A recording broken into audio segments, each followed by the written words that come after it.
Welcome back, everybody. It is that time of year where our friends at GTA have a wonderful event for the entire community. It's the annual Tushy Tuneup 5K. Take a stance in your underpants. It's a very appropriately named and a very worthwhile event because it raises awareness about colon cancer. And our good friends from GTA, Michele, Perez. Hi. Always have to make sure to add that. Congratulations once again. Thanks. And Chech, Guerrero are here. So ladies, thank Hi. you so much for joining me. No problem. Thanks for having us again. Okay, so Michele, has it been a year already since we've talked about the Tushy Tuneup? Gosh, actually, this is the 4th year we've put together the Tushy Tuneup 5000. And our involvement, GT has always been involved in the Relay for Life. And so this is one of 2 signature events that we try to hold every year. This is our 4th year, and we see it growing every year. And we're really encouraging people all over Guam to participate, only because everybody is affected by cancer one way or another, whether it be your family member, a close friend. And so coming together to raise money for the cause is always a good thing. And the signature moment and the signature visual aspect, I would say, Chech, about this one is of course, take a stance in your underpants. Yes. Over your running clothes. Yes, we encourage people to wear their underpants over their running element. clothes. Yeah. Yes. And of course, passersby checking everything's out. It definitely is going to turn some heads. So. Oh, well, it has. I mean, for 4 years or for 3 years running, it's turned quite a few heads, and we're pretty proud of it. I think a lot of people get a kick out of it, especially at 4 o'clock in the morning. Mm-hmm. Exactly. And how does that, I'm trying to use the right choice words here, how does that either restrict or liberate the running experience? I think for some it really liberates them. We've had some folks who come in loincloth, although we try not to encourage that. But and I think for others, caveman look is nice. Yeah, on occasion, depending. But I think for others, especially for some of the female runners, it's just something crazy to do. Step out of their element and show up in their undies, over their running clothes, and they just have a good time. And they know they're doing it for a good cause. And last year we had Dr. Patrick Santos, who came in wearing a hospital gown. He actually even ran with an IV.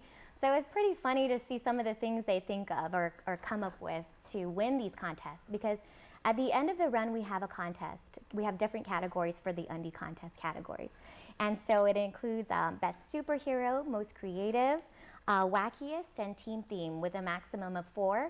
And we also have another category for kids, because for some reason the kids always win. So we had to do a separate category just for the kids. For the kids, yeah. And I'm sure for the kids it's a lot of fun. Oh, yes, yeah. for sure. Now I must ask, unofficially, like panel aside and everything like that, you guys have been doing this for now, this is the 5th year. So what have been the most creative displays of underwear on the outside in a running context that you've seen? Because I'm sure people have gone all the way from, Victoria's Secret all the way to, granny panty and that whole thing. Well, the first year was when we had the loincloth runner.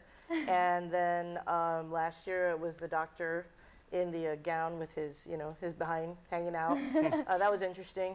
I think for us, the cutest thing is the little kids coming in their superhero outfits. And what's even cuter is that they don't run it. Underoos. Their parents are running it, and they've got them on their backs, and they're running in, and they probably let them down for the last 10 feet just to get across the finish line. But it's the cutest thing. The very first year, we had one kid who won one of the undie categories because he was really, really cute. Not even 1 year old yet.